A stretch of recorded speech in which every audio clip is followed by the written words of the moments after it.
Wages, pens और means के साथ अर्थ के अनुसार वर्ब सिंगुलर या प्लूरल का लगाते हैं। जैसे the pains of life are unbearable. Pains जो है, वेजेज और मीन्स, ये तीनों जो है वो जो है सेंस के आधार पर सिंगुलर या प्लूरल दोनों में आते हैं। जैसे देखो यहाँ दिया है the wages of sin is death, और दूसरा दिया है the wages of these labourers are very low. तो द वेजेस यानी मजदूरी, और मजदूरी दो सेंस में है। एक क्या, पाप की मजदूरी मृत्यु होती है, तो यहां पर क्या दिखाया कि मजदूरी किस अर्थ में है, सिंगुलर नंबर में। और दूसरे में कहा कि इन मजदूरों की मजदूरी बहुत कम है, यानी यहां क्या दिखाया, प्लूरल नंबर में। यानी जब प्लूरल का सेंस होगा तो प्लूरल में भी, और सिंगुलर का सेंस होगा तो सिंगुलर में, दोनों में प्रयोग किया जाएगा। जबकि लिखा दोनों में क्या जाएगा, वेजेस। यानी ऐसा नहीं है कि सिंगुलर हो गया तो वेज हो जाएगा। वेजेस, पेन्स और मीन्स, मीन्स यानी साधन ना। Rule number 16, describe, regard, mention, define, treat, represent आदि वर्ब्स के बाद एज का प्रयोग होता है, ये नेक्स्ट में देखिए, dare, rule number 17, dare, need, make, see, hear, choose, think, appoint आदि वर्ब्स के बाद टू या एज का प्रयोग नहीं होता है। अब देखिए यहां ये भी क्रियाएं हैं। डेयर माने साहस करना, नीड यानी जरूरत होना, मेक यानी बनाना, सी यानी देखना, हियर यानी सुनना, चूज यानी चुनना, थिंक यानी सोचना, अपॉइंट यानी नियुक्त करना। और ये वर्ब ऐसे हैं कि इनके बाद टू या एज कभी नहीं लगाना चाहिए। ऊपर कहा एज लगाना आवश्यक है, और इस रूल में क्या कहा, टू और एज इनके साथ कभी नहीं लगाना चाहिए। क्लियर हो गए? 16 और 17 ये रूल्स दोनों ही आप विशेष जरूर देखिएगा। आइए रूल नंबर 18 पर चलते हैं, और 18 का रूल आपने कई बार पढ़ा है, कंडीशनल सेंटेंस से रिलेटेड है। ये कंडीशनल सेंटेंस से रिलेटेड है, यानी अब इसमें देखना होगा कि कंडीशनल सेंटेंस जब होता है तो उसमें वाक्य इफ या व्हेन का होता है, और इफ या व्हेन से आरंभ होने वाले क्लास को ध्यान देना चाहिए कि ये सिंपल प्रेजेंट में हो, तो प्रिंसिपल क्लास हमेशा सिंपल फ्यूचर का होना चाहिए, क्योंकि व्हेन और इफ वाला क्लास जब बनेगा तो वो कौन सा क्लास बनता है, एडवर्ब क्लॉज ऑफ टाइम और adverb clause of condition.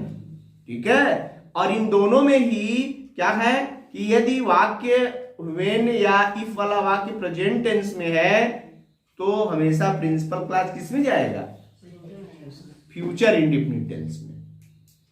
Principal class हमेशा फ्यूचर इंडेफिनिट टेंस में जाएगा। जैसे देखो यार, if he will come to me I shall help him, यहां क्या दिखाया, if he will come to me. If वाला क्लास क्या हो गया, फ्यूचर में आ गया, गलत हो गया, क्योंकि इफ वाला और व्हेन वाला क्लास जो है वो हमेशा प्रेजेंट इंडेफिनिट टेंस में होगा। यदि वो फ्यूचर इंडेफिनिट टेंस में सेंस दे भी रहा है तो हम लिखेंगे उसको प्रेजेंट इंडेफिनिट टेंस में। ट्रांसलेशन के दौरान ये बात बताई भी गई थी कि दोनों ही क्लास कंडीशनल सेंटेंस के दोनों ही वाक्य जो है वो फ्यूचर में नहीं होने चाहिए। इसी पर मैंने 1 नंबर काट दिया था एक लड़के का, बताया था ना, बोर्ड कॉपी का 50 नंबर की कॉपी चेक कर रहा था, सब सही लिखा था। जब 2 पेपर हुआ करते थे उसमें उसने सारे क्वेश्चन हल सही किया था, और अंतिम में ये हुआ कि अब तो फुल मार्किंग करनी पड़ेगी इस बच्चे को। फिर हमने ग्रामर चेक करना शुरू किया, वो भी ग्रामर कहाँ गलत था, वो ऐसे वाला जो टॉपिक होता है या आर्टिकल वाला जो क्वेश्चन होता है उसमें जब सर्च करने लगे तो उसका ये सेंटेंस गलत था कि उसने दोनों ही कंडीशनल के सेंटेंस को, दोनों ही वाक्यों को फ्यूचर में लिख दिया था। इसी को आधार बनाकर हमने उसका 1 नंबर काट दिया। किसमें, आर्टिकल में, ऐसे में 1 नंबर मैंने काट दिया। 49 नंबर दिया उसको, 49। और दूसरे भी कॉपी में उसने फर्स्ट पेपर में भी वो 49 नंबर ही पाया था, यानी टोटल 100 में उसका रोल नंबर मैंने चेक किया था 98 नंबर था इंग्लिश में। इसका मतलब है कि छोटी छोटी चीजें हैं ये, राइट। चूंकि ये क्या है, ये सिंटेक्स का एक विशेष रूल है, तो सिंटेक्स के विशेष नियमों में ये कई बार आपको बताया गया। और सिंटेक्स में ही नहीं है, ये ग्रामर ट्रांसलेशन में भी पढ़ा, और क्या कहते हैं कॉम्प्लेक्स सेंटेंस बनाते समय सिंथेसिस में भी पढ़ा है। और यहां आप फिर पढ़ रहे हैं इसको, अभी इसको कंजक्शन में भी पढ़ेंगे सेम, क्योंकि व्हेन क्या है, व्हेन और इफ क्या है, ये कंजक्शन भी है। तो ये सेम रूल अभी आपको मिलेगा किसमें, कंजक्शन के चैप्टर में, यानी कई बार आपको पढ़ने को मिलेगा। तो हम जब बार बार पढ़ रहे हैं तो इसमें गलतियां नहीं होनी चाहिए। तो रूल नंबर 18 यही है कि दोनों ही इफ और व्हेन से बनने वाले क्लास जो है वो प्रेजेंट इंडेफिनिट टेंस में, और उसके साथ आने वाला जो प्रिंसिपल क्लास होता है वो फ्यूचर इंडेफिनिट टेंस में बनता है। नेक्स्ट देखिए रूल नंबर 19, यदि इफ क्लास में होने वाला कार्य असंभव, अवास्तविक या काल्पनिक होता है, जिसको हमने समझाया है अनफुलफिल कंडीशन, ठीक है, जो अपूरित हैं, जिन ऐसी शर्त जो अपूरित है या जो पूरा नहीं हो सकते, उन वाक्यों का क्लाज जो होता है उसमें इफ वाला वाक्य के इफ क्लाज के वर्ब में वर का प्रयोग किया जाता है, तथा मुख्य क्लाज में उड का प्रयोग किया जाता है। मुख्य क्लाज यानी वही present principal clause, principal clause जो बनेगा उसमें उड लगाएंगे, और इफ और व्हेन वाला जो क्लाज बनेगा उसमें वर का प्रयोग किया जाएगा। जैसे देखिए, if I were A bird, यदि मैं चिड़िया होता, आई वुड फ्लाई, मैं उड़ जाता, ठीक है। तो ये अनफुलफिल कंडीशन कही जाएगी, और इसमें आई के साथ वर, पूरे ग्रामर का इकलौता रूल यहां है जो अपवाद है। क्योंकि हमने शुरू में सिंटेक्स जब शुरू किया था तो उसमें आप लोगों ने ध्यान दिया होगा, मैंने कहा था कि सिंटेक्स का एक सबसे महत्वपूर्ण रूल है कि सिंगुलर नंबर सब्जेक्ट के साथ सिंगुलर नंबर वर्ब का प्रयोग होता है, और प्लूरल नंबर सब्जेक्ट के साथ प्लूरल नंबर वर्ब का प्रयोग होता है। लेकिन यहां पर यह ग्रामर क्या हो गया, अपवाद हो गया, कि जब अनफुलफिल कंडीशन आएगा तो वहां पर आई के साथ ओवर का प्रयोग किया गया। या ये सिंगुलर, जैसे नेक्स्ट वाला रूल देखो, if my house were near school, यदि मेरा घर स्कूल के समीप होता तो I would always be in time, तो मैं हमेशा समय पर पहुंचता। यहां भी बात वही हो गई कि माई हाउस क्या है, सिंगुलर नंबर, और सिंगुलर नंबर के साथ प्रयोग हो रहा है प्लूरल नंबर का वर्ब, सिंगुलर नंबर सब्जेक्ट के साथ प्लूरल नंबर वर्ब, यानी पूरे ग्रामर में यहां एक अपवाद देखने को मिलता है, केवल एक जगह, कहां, जब अनफुलफिल कंडीशन हो तो, ठीक है। नेक्स्ट देखिए रूल नंबर 20, काल्पनिक शर्त के वाक्यों में इफ क्लास पास्ट परफेक्ट तथा प्रिंसिपल क्लास में वुड हैव के साथ वर्ब का थर्ड फॉर्म प्रयोग करते हैं। कब, पास्ट टेंस में, यानी जब कोई कंडीशनल सेंटेंस या कंडीशन की बात किसमें हो रही हो, पास्ट टेंस में हो रही हो, तो हमेशा वो इफ वाला जो क्लास बनेगा वो पास्ट परफेक्ट टेंस में बनता है, यानी हैड के साथ वर्ब थर्ड लगाया जाता है, और उसके साथ आने वाला जो प्रिंसिपल क्लास होता है वो वुड हैव के साथ वर्ब थर्ड का प्रयोग किया जाता है। ये दोनों एक दूसरे के पूरक हैं, यानी इफ वाला क्लास में हेड के साथ वर्ब थर्ड है तो सेकेंड वाला जो प्रिंसिपल क्लास बनेगा उसमें वुड हैव के साथ वर्ब थर्ड लगेगा। नेक्स्ट रूल नंबर 21, इसका एग्जांपल देख लीजिए 20 का, कि if he had come to me I would have helped him, यदि वह मेरे पास आता तो मैं उसकी मदद करता। 21 रूल में है, यदि प्रिंसिपल क्लास की क्रिया प्रेजेंट या फ्यूचर टेंस में हो तो आश्रित उपवाक्य सबऑर्डिनेट क्लास का वर्ब भाव के अनुसार किसी भी टेंस में हो सकता है। यानी यदि प्रेजेंट या फ्यूचर टेंस में बात होगी तो सेंस के आधार पर किसी भी टेंस में जो है प्रिंसिपल क्लॉज को रखा जा सकता है, तब वहां कोई बाउंडेशन नहीं है। बाउंडेशन केवल 2 जगह है, कहां? 3 जगह, कि जब फ्यूचर टेंस में होगा तो इफ वाला जो क्लॉज होगा वो प्रेजेंट इंडेफिनिट टेंस में होगा, और यदि वो पास्ट टेंस में है तो इफ वाले क्लॉज में हैड के साथ थर्ड फॉर्म लगेगा, और प्रिंसिपल क्लॉज में वुड हैव के साथ थर्ड फॉर्म लगेगा। और यदि जो है वो अनफुलफिल कंडीशन होगा तो इफ वाला जो क्लॉज होगा उसमें वर का प्रयोग किया जाएगा, और प्रिंसिपल क्लॉज में वुड के साथ वर्ब का फर्स्ट फॉर्म प्रयोग किया जाएगा। और यदि मान लो कि कंडीशनल का सेंटेंस यानी इफ वाला क्लॉज प्रेजेंट या फ्यूचर टेंस में आ रहा है, तो जब भी हम सेकेंड क्लॉज यानी प्रिंसिपल क्लॉज का प्रयोग करेंगे तो वो भाव के अनुसार अपने टेंस में रह सकता है, उसमें कोई परिवर्तन या कोई उसमें विशेष शर्त नहीं है। रूल नंबर 21, प्रिंसिपल क्लॉज का वर्ब पास्ट टेंस में होता है तो सबऑर्डिनेट क्लॉज का वर्ब पास्ट टेंस में होगा। ये तो आप जानते हैं। क्या ये रूल बनता है? सीक्वेंस ऑफ टेंसेस, पढ़ा है इसको भी आपने। सीक्वेंस यानी क्रम, कालों का अनुक्रम, सीक्वेंस बनाइए। यानी प्रिंसिपल क्लॉज के अनुसार सबऑर्डिनेट क्लॉज की क्रिया का प्रयोग होता है। प्रिंसिपल क्लॉज प्रेजेंट या फ्यूचर टेंस में हो तो सबऑर्डिनेट क्लॉज की क्रिया किसी टेंस में हो सकती है।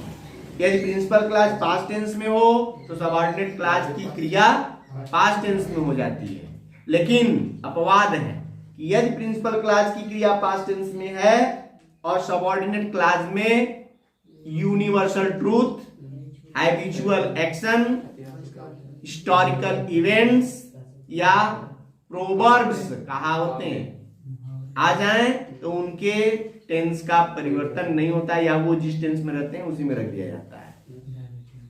हाँ, सेम वही रूल जो आप डायरेक्ट और इनडायरेक्ट में पढ़े हैं, वही रूल यहाँ पर प्रिंसिपल क्लॉज और सबऑर्डिनेट क्लॉज में होता है। क्योंकि वहां भी जब आप नरेशन पढ़ते हैं तो नरेशन पढ़ते समय उसका नाम बदल दिया जाता है कि रिपोर्टिंग वर्ब है, ये रिपोर्टेड स्पीच है। जबकि यदि सेंटेंस के रूप में देखेंगे तो सेंटेंस तो 3 ही होते हैं, या तो वो सिंपल सेंटेंस होगा, या कॉम्प्लेक्स होगा, या कंपाउंड होगा। तो अब वो जो नरेशन के बाद हम सेंटेंस बनाते हैं वो कौन सा सेंटेंस बनता है? यदि ये बात आपको समझनी हो तो वो हमेशा कॉम्प्लेक्स सेंटेंस ही बनता है। कॉम्प्लेक्स सेंटेंस में भी कौन सा क्लॉज बनता है? कॉम्प्लेक्स सेंटेंस में नाउन क्लॉज ही बनता है, क्योंकि नाउन क्लॉज में एसेरेटिव में दैट लग जाएगा, इंट्रोगेटिव में इफ या वेदर भी लगता है, या जितने क्वेश्चन वर्ड होते हैं उन सबको कंजक्शन बना दिया जाता है। तो जो जिसे आप डायरेक्ट और इनडायरेक्ट समझ रहे हैं वो क्या है? वो भी कॉम्प्लेक्स सेंटेंस का ही एक उदाहरण है, जिसमें रिपोर्टिंग वर्ब को आप कहेंगे प्रिंसिपल क्लॉज और रिपोर्टेड स्पीच को कहेंगे सबऑर्डिनेट क्लॉज। तो रूल हो गया सब, वही जितने रूल उधर वही रूल यहां भी हो गए। ठीक है, ये हो गया आपका रूल। हमको लगता है 21 भी क्लियर हो गया, 22 भी हो गया, 23 भी हो गया, क्योंकि ये तीनों रूल वही हैं जिनको मैंने अभी बताया। ठीक है, अब देखिए 24 में क्या कह रहा है कि यदि आश्रित उपवाक्य यानी सबऑर्डिनेट क्लॉज ऐसे कंजक्शन से प्रारंभ हो जिससे कोई उद्देश्य प्रकट होता है तो प्रिंसिपल क्लॉज का वर्ब प्रेजेंट या फ्यूचर में होने पर सबऑर्डिनेट क्लॉज में मे का प्रयोग होता है, और प्रिंसिपल क्लॉज का वर्ब पास्ट टेंस में हो तो आश्रित उपवाक्य में माइट का प्रयोग होता है, वो शो दैट और इन ऑर्डर दैट का प्रयोग। याद करिए आप, शो दैट और इन ऑर्डर दैट, ये 2 कंजक्शन है। कौन सा कंजक्शन है बताओ? ये शो दैट और इन ऑर्डर दैट कौन से कंजक्शन है? कॉम्प्लेक्स सेंटेंस का एडवर्ब क्लॉज ऑफ पर्पस, यहां लिखा भी है, उद्देश्य बताता है कि नहीं है? पर्पस देखो यहां पर्पस प्रकट करता है, यानी एडवर्ब क्लॉज ऑफ पर्पस बताने वाले कंजक्शन कौन कौन? शो दैट और इन ऑर्डर दैट। तो शो दैट और इन ऑर्डर दैट जिस भी वाक्य में आते हैं, इनके बाद आने वाला जो क्लॉज होता है उसमें मे या माइट का प्रयोग किया जाता है। इसका मतलब हो गया कि आपको ये ध्यान देना होगा कि सो दैट आया तो आगे हमको मे या माइट लगाना है। कब मे लगाएंगे और कब माइट लगाएंगे तो इसको बताया उसने कि यदि सो दैट के पहले यानी प्रिंसिपल क्लास प्रेजेंट टेंस या फ्यूचर टेंस में होगा तो मे का प्रयोग करना है, और यदि प्रिंसिपल क्लास पास्ट टेंस में होगा तो सो दैट के बाद माइट का प्रयोग करना है। ठीक है। नेक्स्ट रूल है, अच्छा यहां दिया है कि लाई के साथ टेल और ट्रूथ के साथ स्पीक वर्ब का प्रयोग किया जाता है। वेरी इंपॉर्टेंट, ये भी वेरी इंपॉर्टेंट क्योंकि बड़ा कॉमन है ये, लेकिन यदि आपने इसको स्पेशल नोटिस नहीं किया तो गलतियां करेंगे, क्योंकि टेल माने भी कहना या बताना और स्पीक माने भी कहना या बताना या बोलना।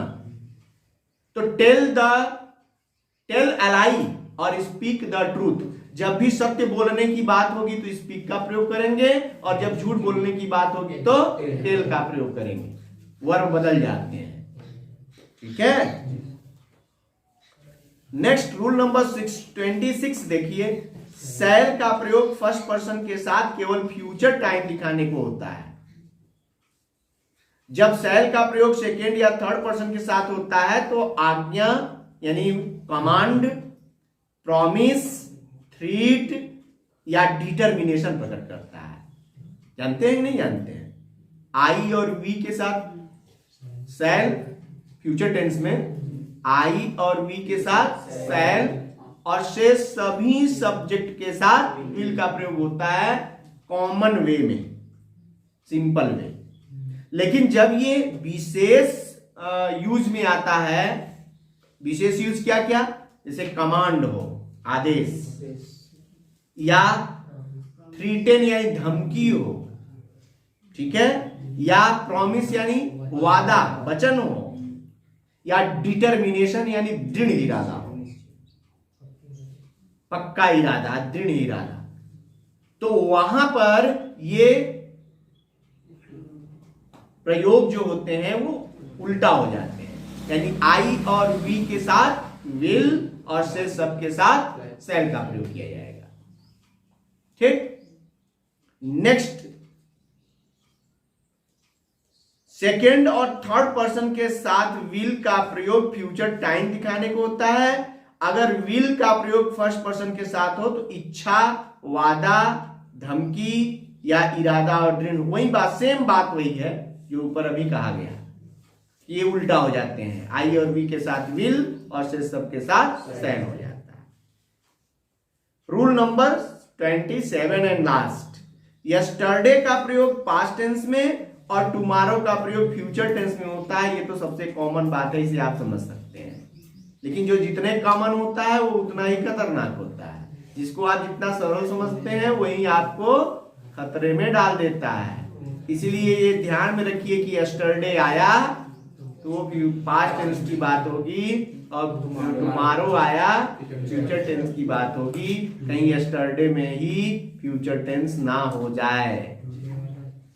जैसे they went on A picnic yesterday, और दूसरा है he will go on A picnic tomorrow.